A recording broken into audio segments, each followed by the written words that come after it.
গায়ানায় global super লিগের দ্বিতীয় আসরে টানা ২ জয়ে আবারও ফাইনালের পথে বর্তমান চ্যাম্পিয়ন রংপুর রাইডার্স। বুধবার সাকিবদের হারালেই টানা দ্বিতীয়বারের মতো শিরোপা নির্ধারণী ম্যাচ খেলবে বাংলাদেশের প্রতিনিধিরা। বর্তমান শিরোপাধারী হিসেবে নুরুল হাসান সোহানদের চ্যালেঞ্জটা বেশি থাকবে, সেটা ধরেই মাঠে নামে তারা। সেই চ্যালেঞ্জের অংশ হিসেবেই প্রতিযোগিতার প্রথম ২ ম্যাচেই স্বাগতিক গায়ানা অ্যামাজন ওয়ারিয়র্স ও হোবার্ট হারিকেন্সের বিপক্ষে দারুণ জয় পেয়েছে রংপুর রাইডার্স। এর মধ্য দিয়ে ৪ পয়েন্ট নিয়ে টেবিলের ২-এ অবস্থান করছে তারা। অন্যদিকে টেবিলের শীর্ষে রয়েছে ৩ ম্যাচে ২ জয় ও ১ হারে সমান পয়েন্টে স্বাগতিক গায়ানা অ্যামাজন ওয়ারিয়র্স।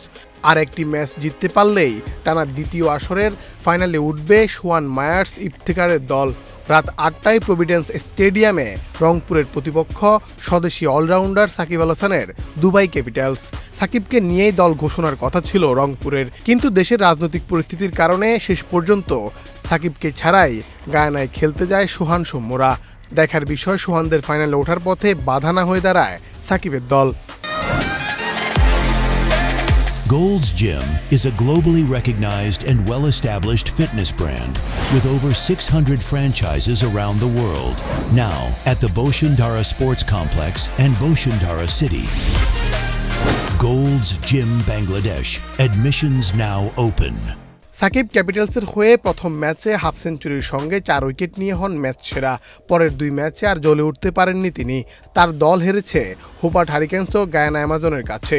অন্যদিকে নিজেদের প্রথম ম্যাচে ওয়েস্ট ইন্ডিজের গায়ানা অ্যামাজন ওয়ারিয়র্সকে ৮ রানে হারান সোহানরা। দ্বিতীয় ম্যাচে টুর্নামেন্টের বর্তমান চ্যাম্পিয়নদের প্রতিপক্ষ ছিল অস্ট্রেলিয়ার বিগ ব্যাশের চ্যাম্পিয়ন দল হোবার্ট হারিকেন্স। গায়ানার প্রভিডেন্স স্টেডিয়ামে শ্বাসরুদ্ধকর ম্যাচে বাংলাদেশের ফ্র্যাঞ্চাইজি রংপুর ১ রানে হারিয়েছে হারিকেন্সকে। শেষ বল পর্যন্ত গড়ায় এই নাটকীয় ম্যাচটি। ২ ম্যাচেই বাংলাদেশের পেসার খালেদ আহমেদ ছিলেন উজ্জ্বল। ম্যাচ দুটিতে ৪টি করে উইকেট নিয়ে দলের জয়ের নায়ক হন ম্যাচ সেরা। বুধবার সাকিবদের বিপক্ষেই মাঠে নামবে সোহানের দল। বিপিএলে সাকিবও রংপুরের হয়ে খেলেছিল, কথা ছিল জিএসএলে রংপুরের হয়ে খেলার। নানা কারণে তা আর হয়ে ওঠেনি। তবে দুবাই ক্যাপিটালস সাকিবকে ঠিকই বাগিয়ে নিয়েছে। এবার সাকিবদের হারাতে পারলেই টানা দ্বিতীয়বারের ফাইনালে উঠবে রংপুর। আর দর্শকরাও মুখিয়ে আছে সাকিব সোহানদের লড়াই দেখতে।